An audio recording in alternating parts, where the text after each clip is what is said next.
Hi, welcome Richfield High School. This is the second of multiple series of guest speakers to talk to us to give them their real world experience. So I want to introduce you to Nelson Soto, a 2012 graduate of Richfield High School. Nelson? Hi guys, my name is Nelson.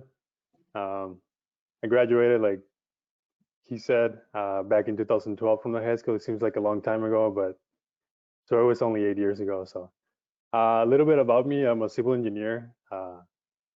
I studied at the University of Minnesota here in the Twin Cities. I started civil engineering, but now work in construction as a project engineer. I began my career in civil engineering at an engineering firm, designing anything from roads, residential neighborhoods, utilities, stormwater management.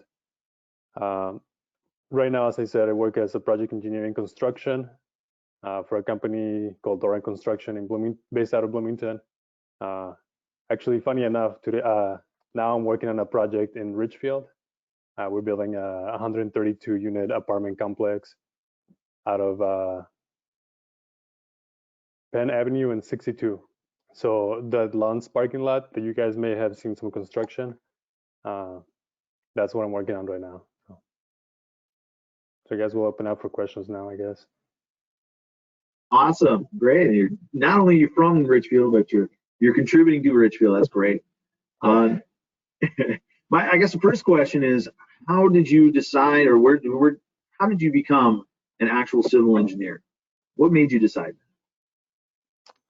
It's a little bit of a different path than like just a straight path. So growing up, I decided to pursue architecture.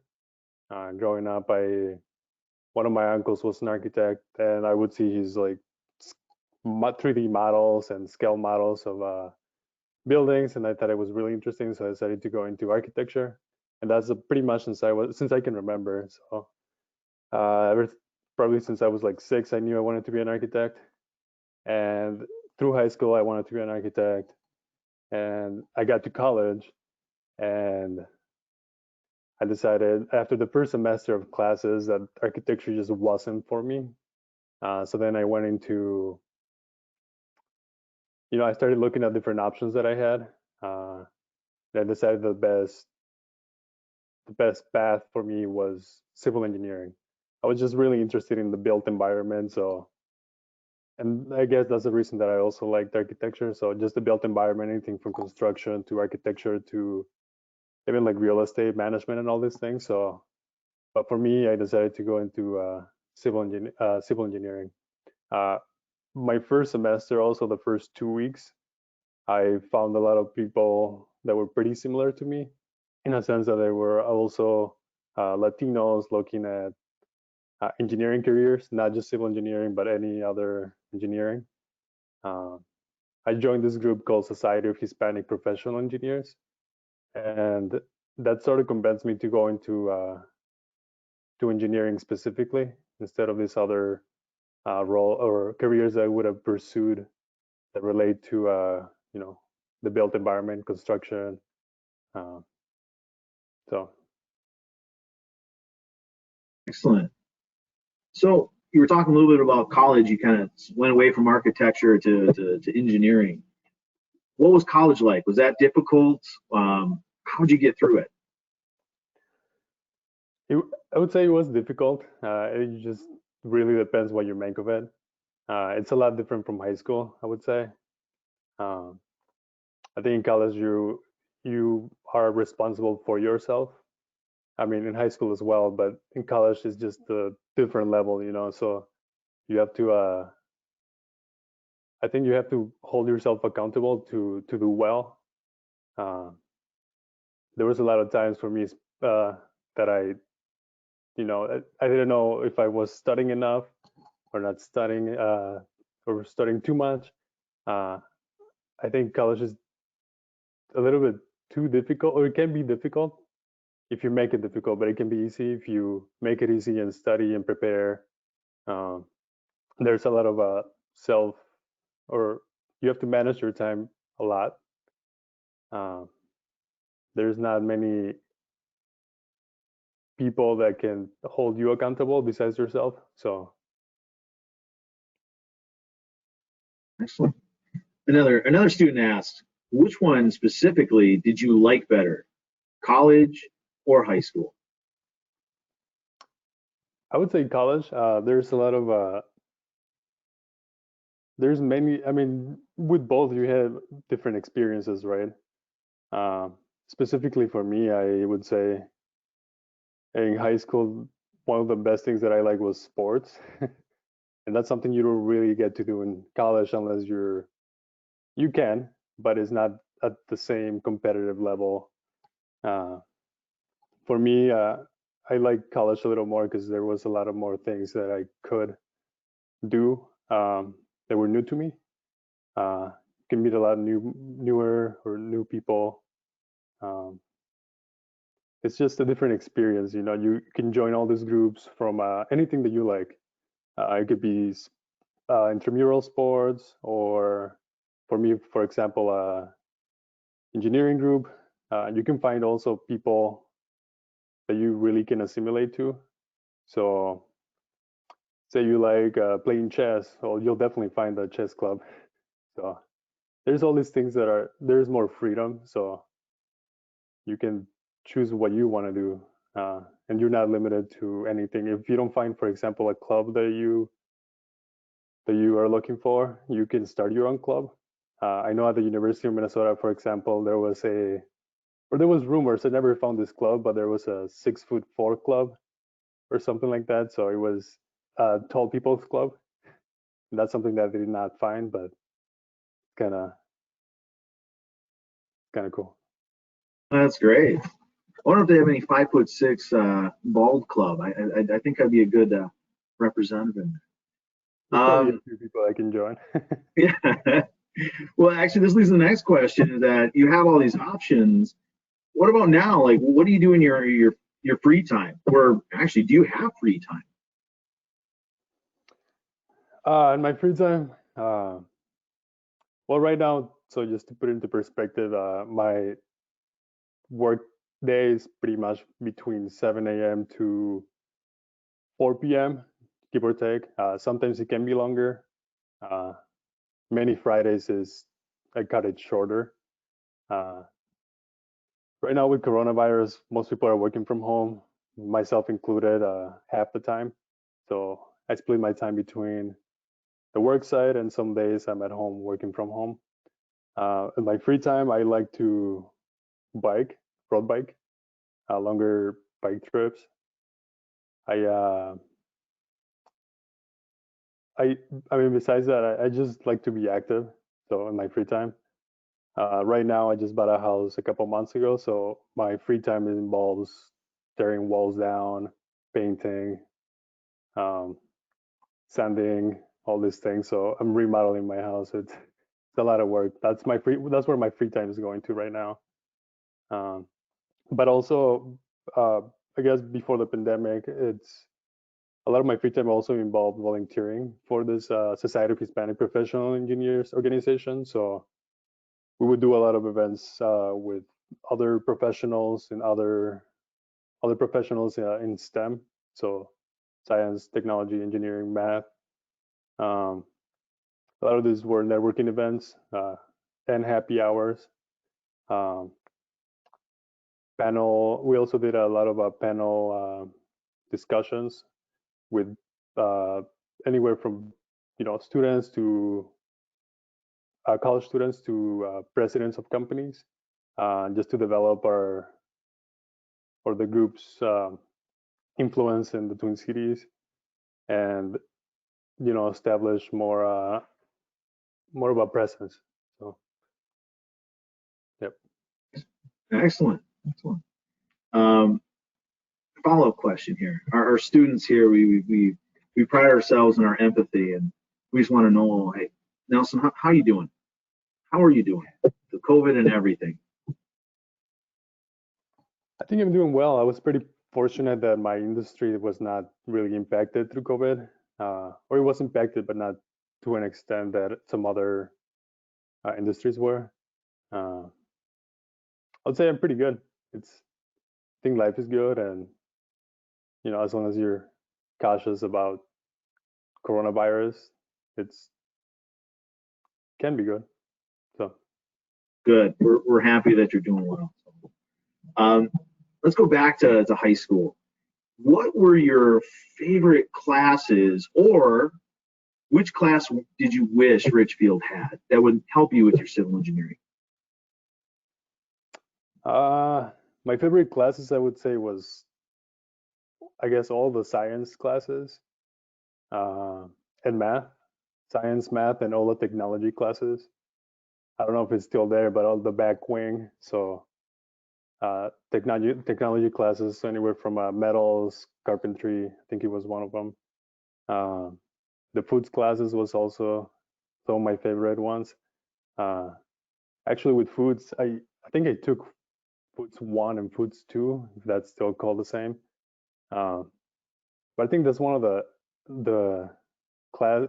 Those two classes really helped me with my eating habits. I think I cook a lot and I cook a lot of good meals, healthy meals. So um, in that same wing, actually, I took a lot of technology classes with Mr. Kitzman. I don't know if he's still there, but I think I took all of his classes since I was a freshman all the way through graduation. So I think, yeah, I took architecture classes. I think two of those.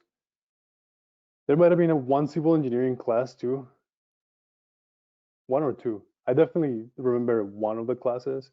Uh, I remember I was in class and I'm like, why would anyone want to do this? And now here I am doing it.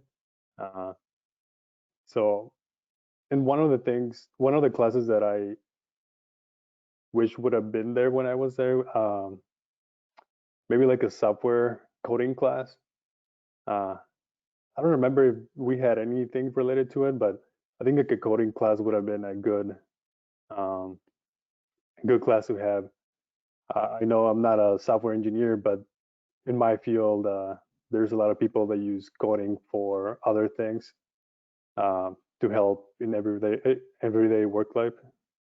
So, Excellent. Well, that's a shameless plug for me. I actually teach the coding here. So, what oh, really? language? Yeah, what language did you have to learn in college? Like a coding language? Yeah. I didn't really learn a coding language, but to be honest, I did a couple of classes. They were called was a computer applications class. Yeah. We did a lot of MATLAB. I'm not sure if you guys are familiar, but MATLAB is a really useful tool for analysis. Analysis and anywhere from, calculating what's 1 plus 1 to calculating results from a test, from any test, like a laboratory test. Um, I also did this other program called R. It's also an analytical tool that uses coding. Um, but now I wish I would have learned beyond that. I was never, I like, for example, I like coding, but I was never really in the mindset to keep learning it. Um, but I wish I had been from an early age. Excellent. All right, I got a more technical question from a student. What's the difference between a civil and a geotechnical engineer? It's a good question. A geotechnical engineer mostly deals with soils, foundations of buildings. Um, so it's more of a specific type of engineer. Civil engineer can be anywhere, anything from, I have a list here actually just to remind me, but anywhere from structural engineer, transportation engineer, traffic engineer, construction engineer, wastewater engineer, stormwater engineer, utility engineer, land development engineer. So there's civil engineer is more of a broad term for engineering, or a career that embraces all these specific types of engineering. Um, although most of the civil engineering careers do work with a geotechnical engineer. For example, me, I'm working in a project, as I said, across from the Lund's parking lot. Right now, it's a big hole in the ground. So a soils engineer comes, or soils slash geotechnical engineer would come in as we're constructing the foundation of the building, and they will take soil samples, analyze it, and make sure there's, for example, good compaction on the soils, that the soils are not clay. Then we make sure we have a good solid foundation, or good soils around a foundation to make it solid. So Nice. I was actually surprised by that one. I never heard of the term geotechnical. So a couple of folks have read that autobiography. yeah, Um, it's some so geotechnical engineer, I believe back in maybe 50 to 100 years ago, it used to be part of civil engineering too, or under the same umbrella. So it's one of those engineering careers that just branched off in its own. The most recent one it would be environmental engineering. okay. So it used to be under civil engineer, and then within the last like 15 years, it has become its own path. So I'm going to change directions here.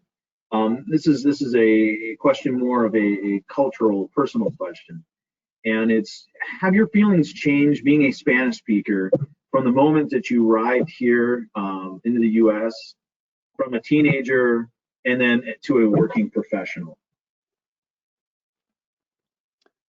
I would say, I mean, I have always embraced being a Spanish speaker. Um, there was, I mean, in high school, I think it was fine. There were some people that I could relate to, but not as many as I would have liked to.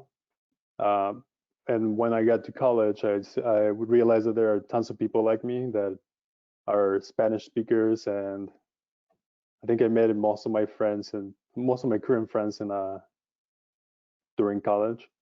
Um, you can find any type of person that you want in college. You just gotta look for them. It's you gotta like, if you like anything, you will find the people that assimilate to you or similar to you. So Would you consider language for you when you got into a more technical field? Would you consider it, I should say, speaking Spanish? Was it more of a barrier for you, or was it more now of a asset, like more of that? What I'm asking?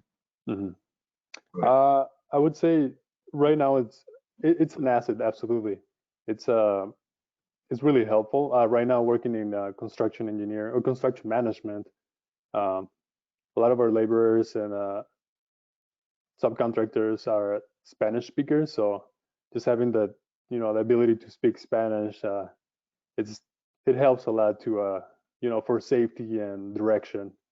Um, in my right out of college, when I started as a just design engineer, um, it was really not an asset. Um, it wasn't hindering anything either. It was just I was not using any Spanish. Um, I mean, my first job, I wasn't really even talking to anyone. It was just computer, 10, 12 hours a day, designing AutoCAD. Uh, AutoCAD. yeah, AutoCAD. It was, it's, I think it was like really helpful for me to understand and learn, but it was, AutoCAD is not, this, it shouldn't be like anyone's life. For example, I wanted something else rather than just computer work. So I Right. decided construction management was a better deal. So. Nelson, we got about 3 minutes, so I think we got time for just one more question. And Sure. actually, it's more of a asking a favor from you. What advice would you give to all students of Richfield, Hispanic students of Richfield, students interested in STEM? What advice can you give to them all today? I would say a couple of things. definitely take the harder classes that you can in high school. Uh, never sell yourself short. So if you think you can do it, but you're not sure, just do it. Take that class, especially college. What is it? College in the school classes, AP classes, and if you can, what is that other program called where you go to college while in school? Um, PSEO, I think it's called. Yep. I would say, if you can do any of those options, it's really good to have. It will lessen your workload in college. Um, but yeah, again, never sell yourself short. If you think you can do it, or even if you can't, even if you think you can't do it, just do it. Just try it. Uh, it'll more than likely work out. Um, and I guess professionally too, as a second thing, um, create a LinkedIn. A LinkedIn is something that will open doors for you when you get to college, uh, for you to, and then you'll be able to more easily get a internship that will, in the long term, help your career. So Excellent. I will add LinkedIn into my classes to teach my kiddos. Didn't even think of that. It's a great point. yeah, I highly recommend it. So Well, Nelson, we've only got a couple seconds left. I can't thank you enough for joining us and helping our kiddos and giving them some real life information. Thank you for sharing with us. yeah, thank you, Matt. Have a great day. You guys as well. All right. Bye now.